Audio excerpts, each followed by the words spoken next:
This episode from the life of Sherlock Holmes will be transmitted to our men and women overseas by shortwave through the worldwide facility of the Armed Forces Radio Service. Petri Wine brings you Basil Rathbone and Nigel Bruce in the new adventures of Sherlock Holmes.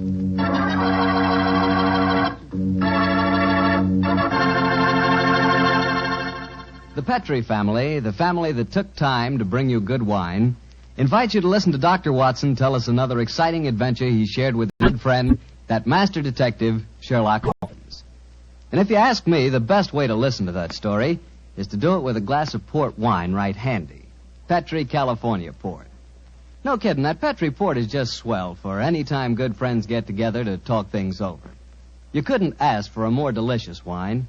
Why, just looking at the deep, rich red color of that Petri port tells you that here's a wine with a flavor that comes right from the heart of sun-ripened grapes. If you haven't ever tried Petri port, why not get a bottle and have a glass after dinner tomorrow night? It's a perfect after-dinner wine, you know. And share that port with your family and your friends. And don't forget, when you serve Petri port, you can serve it proudly. Because after all, the name Petri is the proudest name in the history of American wines.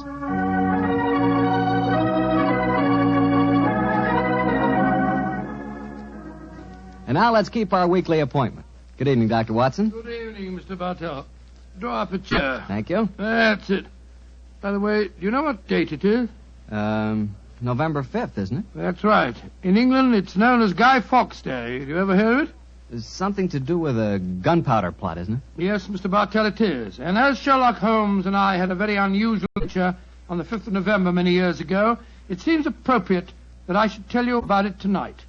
Before I begin, I think it might help you to appreciate the true flavor of the story if I tell you a little about the origin and the customs of Guy Fawkes Day. It's a swell idea, Dr. Watson. Well, my boy, on November the 5th, 1605, exactly 340 years ago today, King James I was about to attend the opening of Parliament when a plot was discovered to blow up the House of Lords during the ceremony. And the chief conspirator was Guy Fawkes, I suppose? Yes, he was. He was captured in a vault immediately below the House of Lords. A vault full of barrels of gunpowder. Of course, he and his fellow conspirators were executed. And ever since then, November the 5th has been known as Guy Fawkes Day. Well, how's it celebrated, Doctor? Well, it's a great time for the youngsters, Mr. Bartell. They black their faces, throng the streets, begging for pennies, and build bonfires in which to burn effigies of Guy Fawkes. These effigies are life-size dummies, stuffed with straw and dressed in old clothes. The children parade them in the streets chanting rhymes. Well, now, let me see. Pleased to remember the 5th of November. Guy Fawkes Guy, hit him in the eye. The kids must have quite a time. Sort of like Halloween, huh, Doctor? Yes, not unlike it, my boy. Well, now that I've told you something about the customs of Guy Fawkes Day, I'll get on with my story. It began just before lunch, I remember, on November the 5th, 1899. The day was foggy and cold, and Holmes and I seated each side of a blazing fire in our Baker Street rooms. From outside, we could hear the sound of voices laughing and singing. Suddenly, Holmes rose and crossed to the window, opened it, and looked out.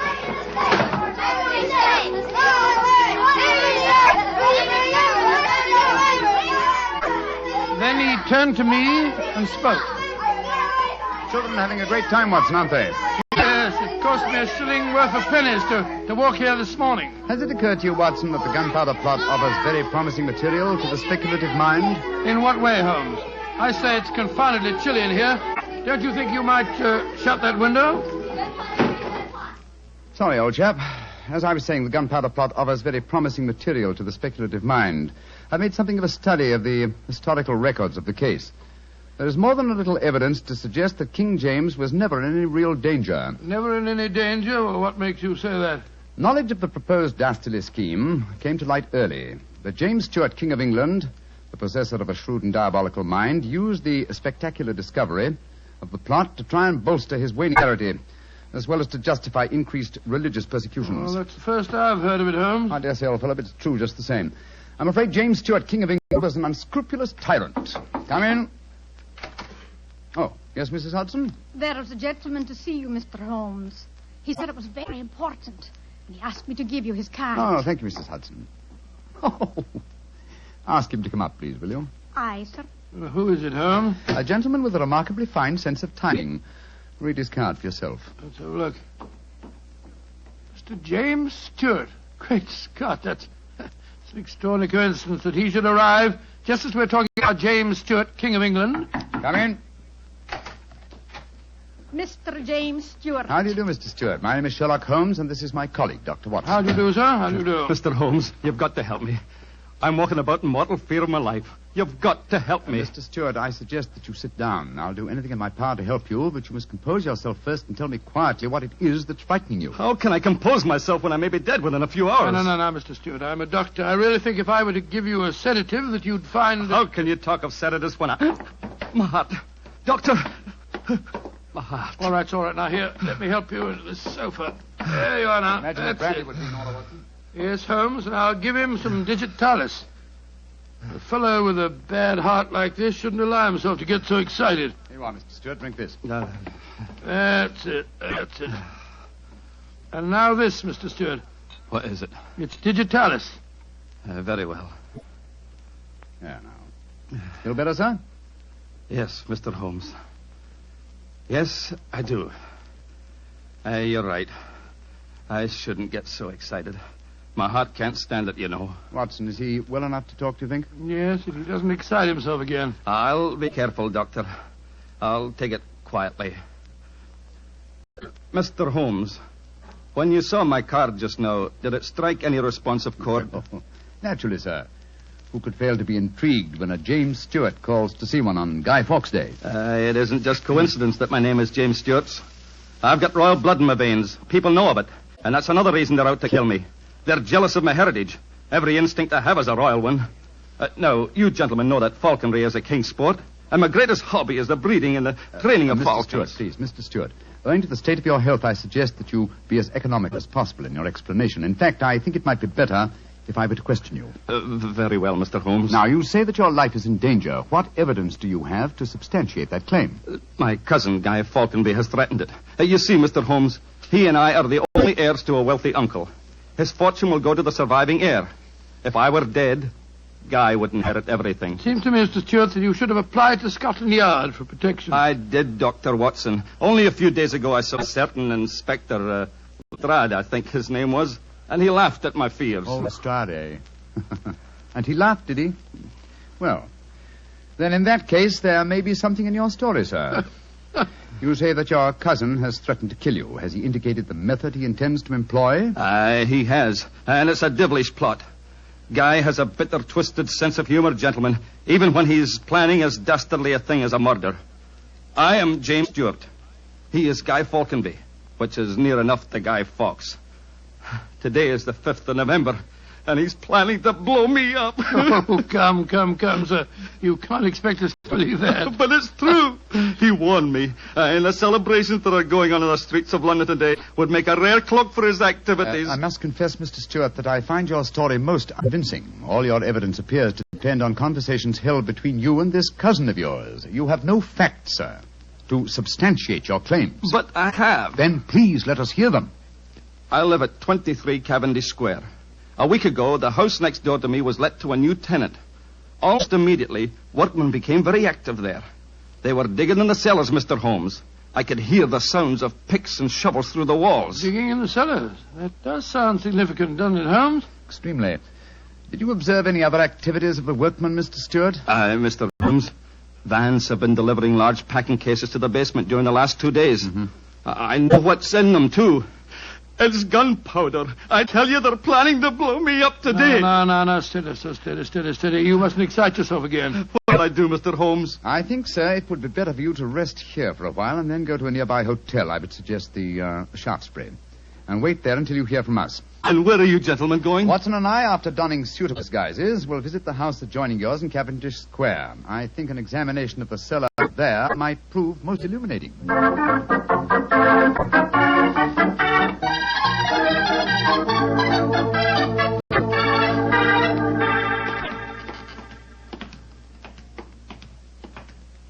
This must be the house, all right, Holmes. The empty packing cases are still by the foot of the basement steps. Come on, Watson. Let's go down and explore. Pardon On my soul, I feel a little self-conscious in these clothes. No need to, my dear chap. You look a most authentic inspector of plumbing. Well, If anyone challenges us, you'd better let me do the talking, though. I think my accent might be a little more convincing. Shh. Listen. I can't hear anything. Exactly. Then we may reasonably assume that either the workmen are observing the Guy Fawkes holiday or that their work is done. Come on, let's try this door. It's unlocked. Yes. Huh. This is too easy, Watson. We must be prepared for a trap. Come on. I've got my revolver handy if there's any trouble. Don't use it until I tell you to. Remember, we're supposed to be plumbing inspectors. It's pitch black in here. I can't see a thing. Strike a match. See if you can find a gas jet. Strike a match when the cellar may be full of gunpowder. Can't take the risk, old chap. Oh, here's a gas jet. I'll light it. That's better. Now we can see a little. Uh-huh. I think the workmen have completed their job. See that new wood forming a crude door in the corner over there? Where does it lead to, do you suppose? Let's find out.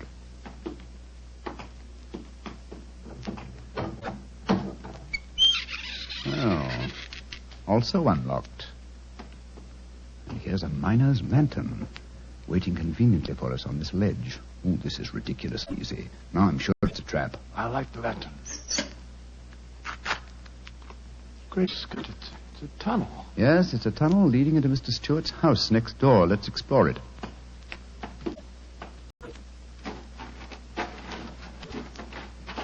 Look, Holmes. Look at the barrels. I bet they're full of gunpowder. Undoubtedly. We'll observe the fuses as well. Yes, the complete equipment for another gunpowder plot. I can't believe my eyes. What a fantastic plan, but how could the murderer be certain that Stewart would be killed in the explosion? I think that's easily answered, Watson. Remember Mr. Stewart's bad heart? In his present state of apprehension, an exploding firecracker would be enough to kill him. Oh, I suppose so. Hello? Hello? What's this lying on the floor? Curious.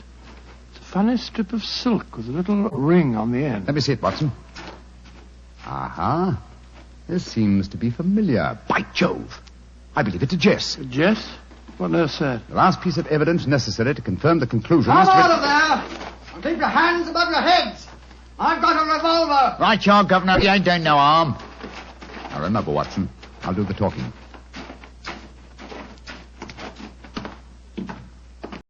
Come on! Archer, come! Well, you're a comical-looking pair. What are you doing in there? Me and my mate got a message to come over here and see to the plumbing, mister. Plumbers, eh? Do you have any identification? Yes, sir. Here's my badge.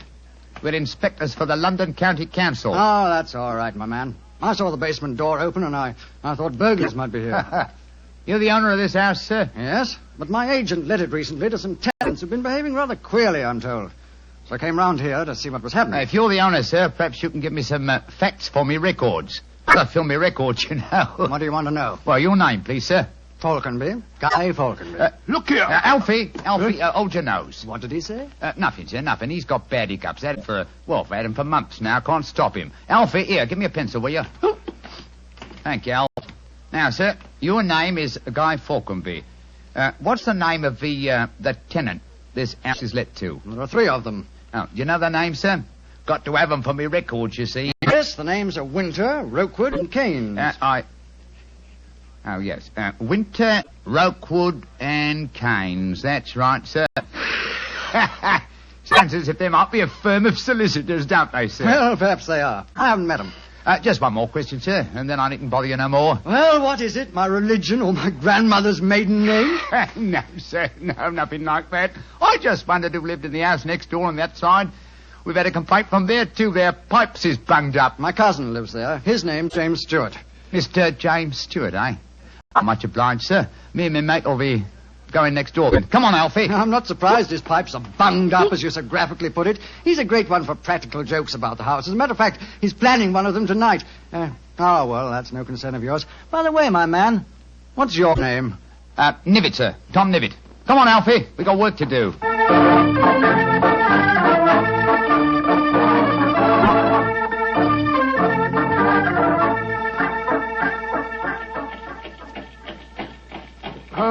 wish you'd tell me what's going on. Why have we taken this cab back to Baker Street? Get out of these clothes. They've served their purpose.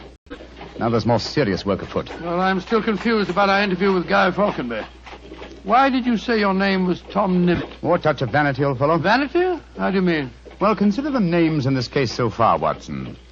James Stewart says that he's been threatened by Guy Falconby.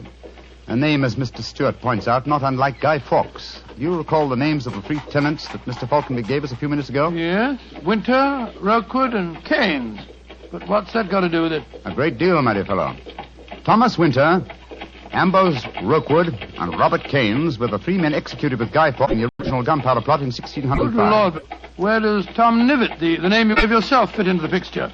Thomas Nibbit was the Westminster magistrate who arrested the conspirators. Since the would-be murderer has such an academic knowledge of the original plot, I thought I'd let him know that he was up against an opponent worthy of his skill.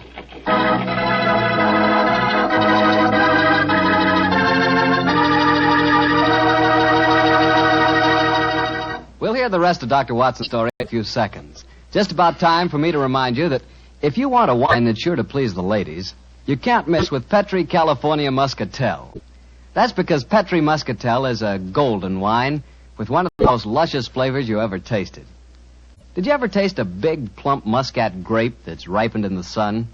If you have, then you know what to expect when you taste Petri Muscatel. It's a wonderful wine, perfect after dinner and swell when company comes. Just remember that, won't you? Petri Muscatel. Well, Doctor, you and Mr. Holmes were certainly having yourselves quite a Guy Fawkes day. What happened when you got back to Baker Street? We quickly changed out of our disguises and back into our ordinary clothes. I was still pretty much in the dark, as usual.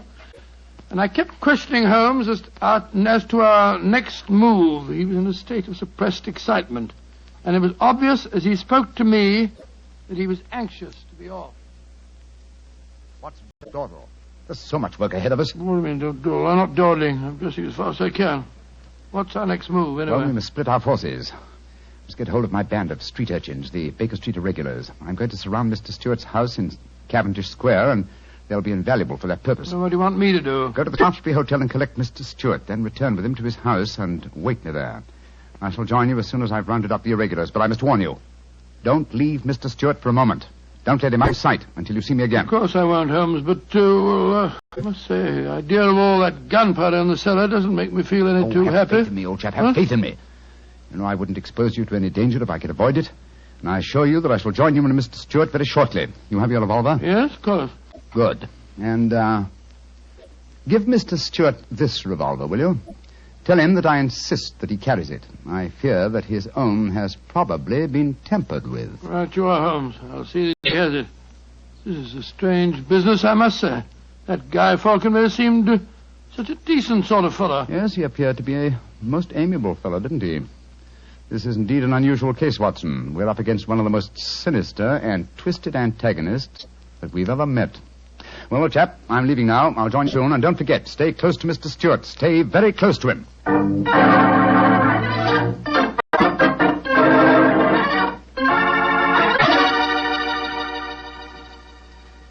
Dr. Watson, I wish your friend were here. No, don't get so excited, Mr. Stewart. He'll be here any moment now. You've still got the revolver that I gave you? Yes, it's in my pocket.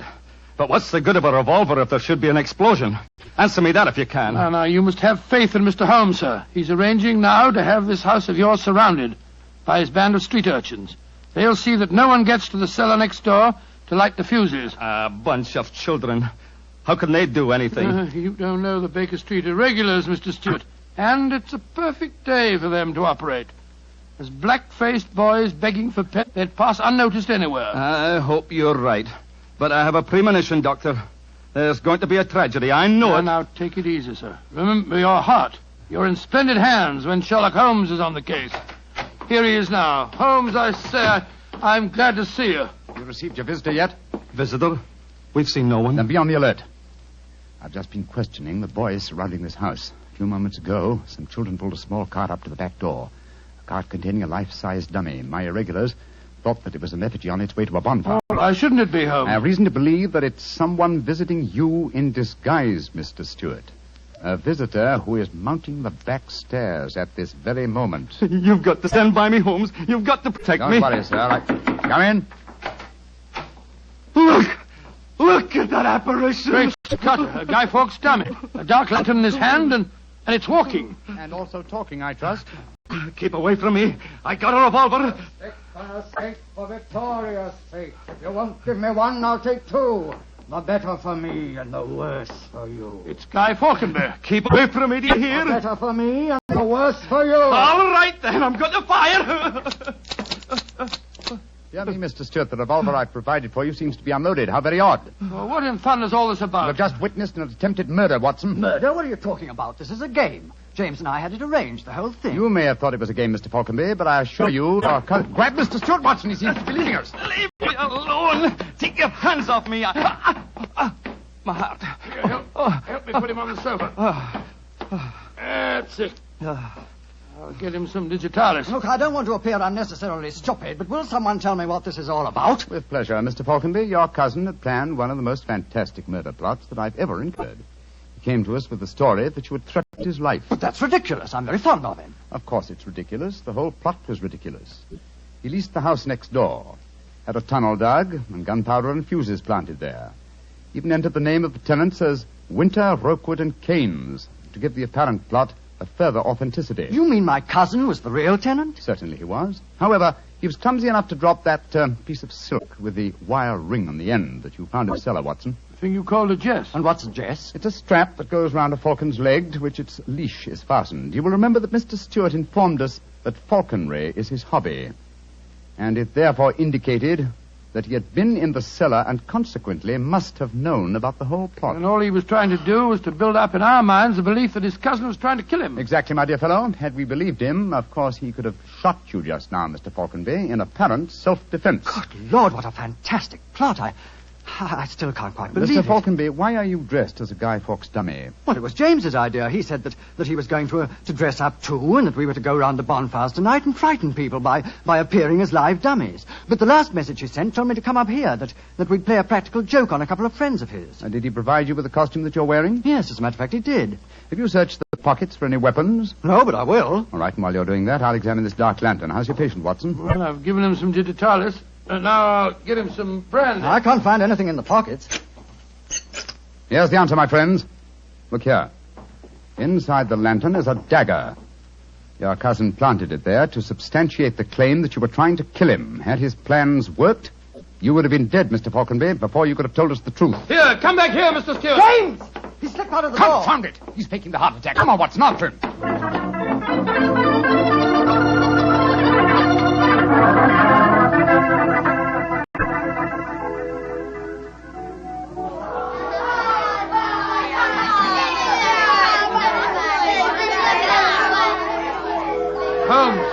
Holmes, where are you? Out of the way, please. Blimey. Here comes the Lord Mayor of London, chums. Excuse me, please. I'm trying to find a friend of mine. Most important. Holmes, where are you? Here I am, Watson. I hear you calling me. Out of the way, please. I'm coming, Holmes. Why don't you send the postcard? You got away from me in the crowd. I'm afraid Mr. Stewart got away from us. Well, we'll never find him in this mark. Not too old fellow. He's a dangerous man. There's no knowing what he may do. Where are the irregulars? There's Wiggins. Wiggins? Hello, Mr. Holmes. Wiggins. Doc Watson. Did you see a man run out of that house a few minutes ago? No, Governor. Perhaps Charlie did. Hey, Charlie, come over here a minute. It's Mr. Holmes. All right. I bet Charlie didn't see anything, though. He's got some savvy girl with him. Hello, Mr. Holmes and Dr. Watson. Hello, Charlie. Hello, Charlie. Did you see a man run through this crowd a few minutes ago? A tallish man with a grey moustache? Yes, I did. A man came running out of the house over there. That's the house. Where'd he go? He ran down toward where the shops are. And he stole our duck, he did. The one we are going to burn on the bonfire. I tried to stop him, but he got away. Holmes, look up there on the roof. There's a figure. By Jove, I believe it's James Stewart. That's the man. He's the one that stole our dummy. He's standing up on the roof. He's going to jump. If he does, he's going to land on the bonfire. There he goes. He is jumping. Right into the middle of the fire. It's awful. He'll be burned to death. Don't worry, Wiggins. There wasn't a man who fell into the bonfire. What do you mean? From the gyrations that the figure performed as it fell, my dear Watson, I'm convinced that Mr. threw the stolen dummy to try and put us off the track. Then Stewart's still up there. He is, Watson. Come along, old boy. It's up on the rooftops for us. Up on the rooftops.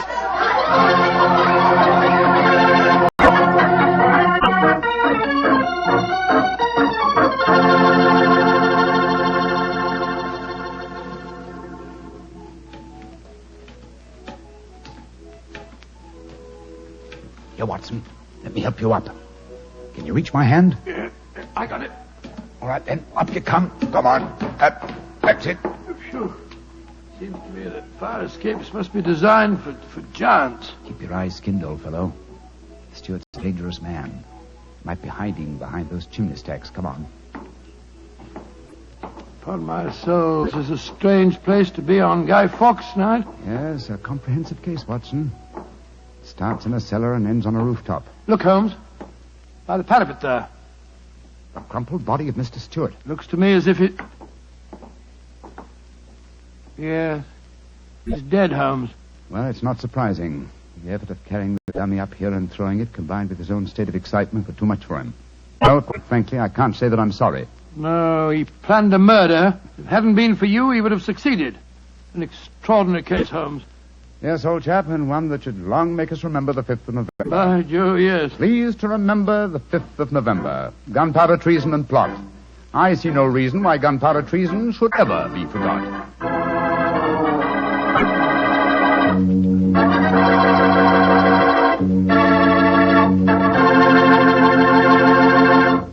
Well, Doctor, as you boys would say, that story was a bit of exciting, what? Yes, and even now I sort of lose my breath when I remember climbing that fire escape. You know, Doctor, those two fellas certainly went out of their way to celebrate Guy Fawkes Day.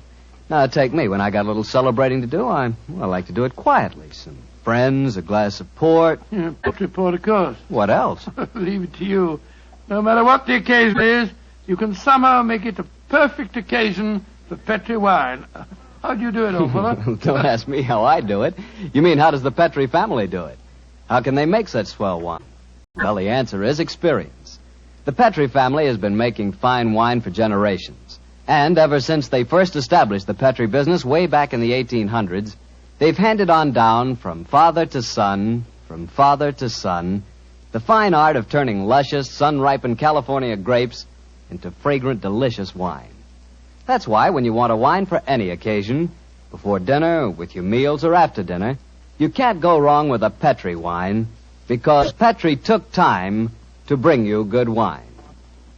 And now, Dr. Watson, what Sherlock Holmes adventure are you going to tell us next week? An old favorite, Mr. Bartell, a story that concerns strange music that was heard in a lonely house in the English countryside, and of the living death that stalked there. I call it The Adventure of the Speckled Band.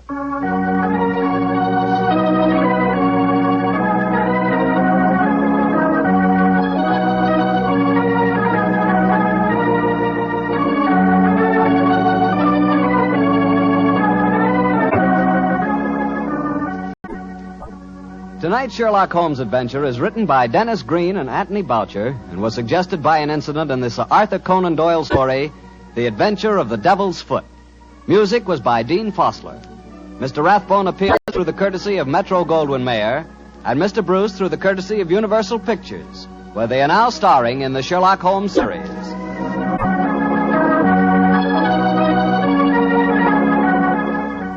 The Petri Wine Company of San Francisco, California, invites you to tune in again next week, same time, same station. This is Harry Bartell saying goodnight for the Petri family.